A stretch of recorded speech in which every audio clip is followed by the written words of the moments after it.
Muchísimas gracias, señora presidenta. Quiero iniciar mi intervención señalando unos elementos que efectivamente se recogen en el informe. Felicitar a la comisión porque trabajar en la reforma de la ley que rige a la primera función del Estado me parece que es sumamente importante. Tuve la posibilidad de trabajar en la reforma anterior, hace 4 años atrás, cuando se incluyó al Comité de Ética, cuando se cambió el número de comisiones, cuando se ajustaron algunos temas de suma importancia. Pero al iniciar mi intervención quiero saludar al pueblo ecuatoriano y decirle que efectivamente esta Asamblea Nacional, hoy los 138 asambleístas tienen que responderle por la competencia y las atribuciones que tiene para legislar y para fiscalizar. Me parece que es fundamental porque el pueblo ecuatoriano cada día va analizando qué es lo que hace la Asamblea Nacional. Hay temas fundamentales que se han tratado aquí. Los temas de salud, los temas de educación, los temas de trabajo, los temas de desarrollo productivo, que sin duda alguna no se resolverán con la emisión de leyes.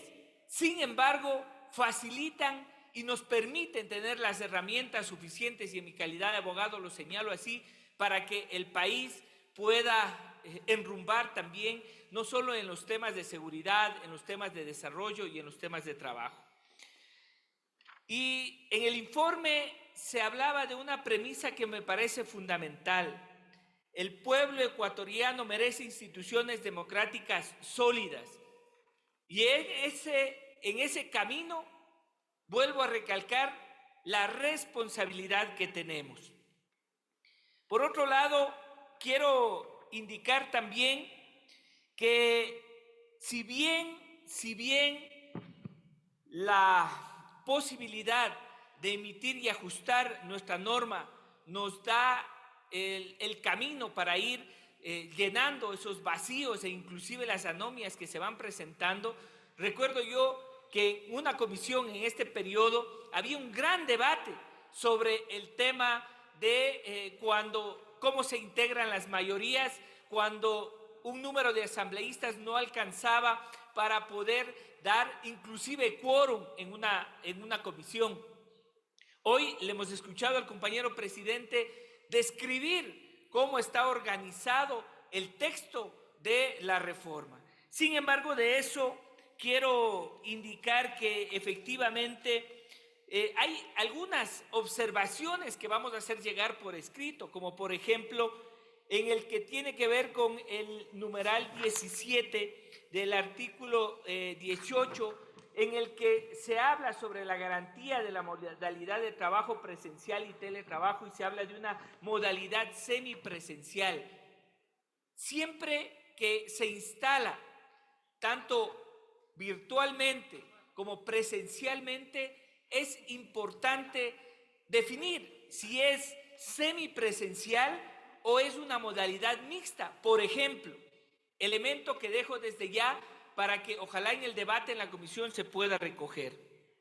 Por otro lado, compañeros y compañeras, es importante lo que señala el artículo 9, en donde frente a la comparecencia y al requerimiento y a la obligatoriedad que tienen los ministros y las autoridades que están obligadas a venir a la Asamblea Nacional a rendir cuentas, pero además a informarle al pueblo ecuatoriano en los procesos de fiscalización, este pleno pueda trasladar inquietudes, no lo que pasa en este momento, que viene un ministro y ocupa su tiempo, informa lo que quiere informar y de ninguna manera ninguno de nosotros puede trasladar inquietudes. Sin embargo, también hay que notar el tema de poder reglamentar de la mejor manera y que sea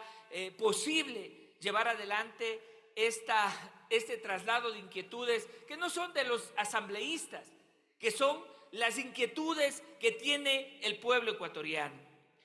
Y así otras observaciones. Sin embargo, quiero comentarles, compañeros asambleístas y al pueblo ecuatoriano, que en este año, junto con nuestra compañera Viviana Veloz, presentamos un proyecto de iniciativa legislativa que plantea reformas a la Ley Orgánica de la Función Legislativa, base del funcionamiento de esta Asamblea Nacional, y que hoy las estamos tratando en este primer debate. Y estas reformas veo que han sido ya incorporadas en algunas partes de la propuesta. Y la primera se refiere al artículo 9, al numeral 20, en donde se habla de analizar la posibilidad de los famosos resoluciones de respaldo. Porque ahora, cada vez que a alguien se le ocurre, presenta una propuesta de resolución para que a cualquier autoridad, no voy a dar nombres, para cualquier autoridad, aquí tengamos que emitir resoluciones de respaldo por cada gestión que realiza. Mañana se inicia un proceso de investigación y hay que emitir un respaldo de la Asamblea Nacional. Mañana hay un pronunciamiento y hay que emitir un respaldo a esa autoridad, cuando es obligación de esa autoridad servirle al pueblo ecuatoriano y cumplir con lo que determina la ley, con lo que determina la Constitución. En todo caso, esas repetitivas pedidos de reconocimientos, me parece que es un tema muy importante que hay que analizarlo en la comisión, hay que reglarlo, hay que normarlo para evitar esos constantes pedidos que al final terminan siendo casi como, bueno, voy a utilizar una palabra que la usamos en el sur de Quito, el cepillismo hay que dejarlo de lado y vamos a que cumplan con las autoridades y ejercer nuestra potestad de legislar y de fiscalizar. Por otro lado, compañeros y compañeras, hay un tema también muy importante. Esta asamblea de 137 asambleístas atraviesa por un problema que no ha sido solo de este periodo, de muchos periodos atrás, pero da la casualidad que en esta asamblea hay alrededor de 14 asambleístas que han tomado una decisión unilateral, una decisión que responderá a temas que tiene que en algún momento, no a nosotros, sino al pueblo ecuatoriano y a los mandantes justificar, como es el tema del transfugismo político. Y sin duda alguna, en el artículo 115 se plantea la inclusión de la cesación de funciones por transfugismo en la representación política, cuyo sujeto activo es el asambleísta que, electo en el ejercicio de sus funciones, renuncia a la bancada o es expulsada del movimiento o partido político por el cual fue electo.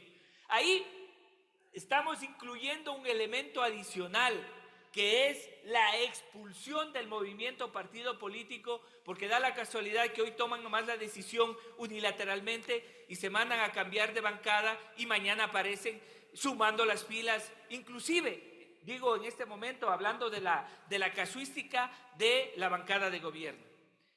La Comisión de Justicia y Estructura del Estado ha decidido, como digo, incluir esta causal de cesación de funciones. Compañeros, colegas, asambleístas, esta reforma a la que me estoy refiriendo busca adecentar la política, ser transparentes, compañeros, porque sancionar a la legislatura, creo que es fundamental, sancionar desde la legislatura a quienes violentan la democracia. Y ya lo decía nuestro compañero presidente en la argumentación, que hay personas que creen que porque sí llegan a una representación aquí en la Asamblea Nacional, cuando el método de elección que está vigente y que fue aprobado en la reforma al Código de la Democracia, que fue orientada para afectar a una línea política y a una organización política. Se cambió el método y se cambió la forma de elección. Ahora, cuando usted va a elegir a un asambleísta, tiene que hacerlo en plancha. Antes podía hacerlo entre listas, podía hacerlo individualmente, hoy no. Hoy el pueblo ecuatoriano se pronuncia por un movimiento en plancha y por una propuesta de trabajo a la cual tenemos que honrar. Ecuatorianos, esta actitud para mí efectivamente es reprochable, creo que debe ser sancionada. Es lamentable ver a políticos haciendo campaña con una camiseta, con un número, y luego renunciando a la organización política por la que se auspició. En todo caso, compañeros y compañeras, creo yo también que es importante que en virtud de las últimas reformas que se realizaron al Código de la Democracia, no se hayan incluido, es más, estamos debatiendo en un segundo informe, no se haya incluido el transfugismo político ahí en ese informe al Código de la Democracia, porque también por ahí hay alcaldes que llegan por una tienda política y mañana salen sin ningún empacho a decir que solo era por las elecciones y que de aquí para adelante tienen independencia para hacer lo que quieran. Eso no puede pasar. No puede pasar que un asambleísta, una autoridad, llegue por un movimiento de izquierda y mañana se esté coqueteando con la derecha o con quien tiene el poder. Eso no puede pasar. Compañeros, para terminar, por último, quiero señalar que inclusive hemos revisado normativa a nivel internacional. Esto no pasa solo en el Ecuador. El adecentar la política, el estar siempre al frente con los intereses del pueblo ecuatoriano, dejando de lado los intereses particulares. Por ejemplo, en Bolivia, la normativa sobre partidos políticos considera como una grave falta que un senador o diputado, luego de que haya pasado una elección, se incorpore a un partido distinto al que fue postulado o se declare independiente. En Panamá permite a los partidos sancionar al parlamentario tránsfuga con la pérdida del mandato parlamentario, como hoy se está planteando como una causal de destitución. De igual manera, en la doctrina judicial imperante en Brasil, permite que los partidos políticos sancionen con la pérdida del cargo político. Compañeros, señor presidente, con esto termino. Debido a esto y a las observaciones también, quiero señalar que todos debemos recordar que el camisetazo no traiciona a un partido político, traiciona a sus votantes. Muchísimas gracias.